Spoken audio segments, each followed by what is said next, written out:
Good morning, Hank. It's Wednesday, and my day went like this. I got up at 5:30 a.m. because apparently babies don't know about time zones, and Birmingham is 1 hour behind Indianapolis, even though longitudinally they are basically indistinguishable from one another, which is the kind of thing that really annoys me at 5:30 in the morning. Stupid time zones. Then I made some coffee and felt better. And then since I was up, I figured I might as well drive down to my high school alma mater, Indian Springs School. So my first novel, Looking for Alaska, is about a guy from Florida who's obsessed with the dying words of famous people and then leaves home to go to a boarding school in Alabama. And I myself was once a guy from Florida who was obsessed with the dying words of famous people and then left home to go to a boarding school in Alabama.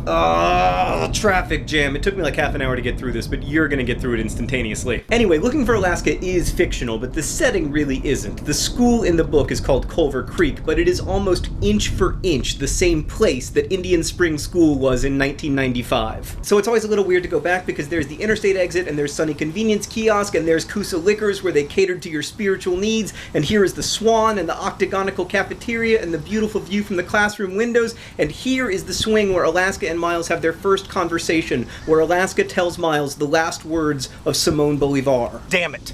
How will I ever get out of this labyrinth? So it's still summer, which means no students, and also that it is hot, like 103 degrees, but just as they say, it isn't the heat so much as it's the humidity. Actually, it's also the heat. So the school was quiet in a way that it never got during the school year, and for a minute I felt like I was walking through a ghost town, but then I realized that I was the ghost. There were only two places I really needed to see, so I walked past the fancy new dorms, and past the student-run vegetable garden, and then down to the first place, this bridge over Bishop's Creek. In both Looking for Alaska and real life, the concrete outcropping beneath this bridge was known as the smoking hole. I could tell that it had been a while since anyone had been here because the briars had grown into a tangle over the path. I hadn't been down here in 15 years, but it looked the exact same as my memory, except with no cigarette butts. Maybe, I thought at first, people just don't smoke anymore, which would be awesome, but then I started to worry that this slab of rock had simply been forgotten, that there'd been a break in the secret line of communication that handed down the smoking hole from one generation to the next. And that made me feel old, like I was in love with a place that had been forgotten. And I was feeling pretty sorry for my old-ass self when I happened to look up and see an Emily Dickinson quote graffitied on the wall, apparently in 2008.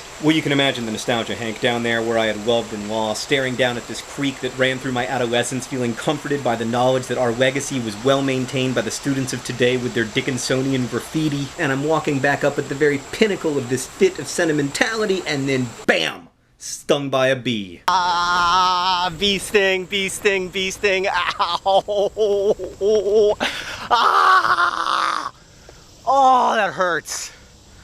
Oh, daddy. That's always how it goes, Hank. You're just trying to romanticize your freaking past for 1 second, and then a freaking bee comes along and stings you on the very top of your left butt cheek, ruining everything. Of course, then I had to call Sarah and tell her I'd been stung by a bee because it is a medically proven fact that the only thing that lessens the pain of a bee sting is whining to your wife. These trampolines are just close enough to each other to invite poor decisions and just far enough apart to punish those poor decisions. Eventually I found myself in the second place. There used to be a barn in this field, a barn where I first told a girl I loved her and where I spent my first all-nighter studying world history by flashlight while drinking astonishingly bad wine. Emily Dickinson wrote that success is counted sweetest by those who ne'er succeed.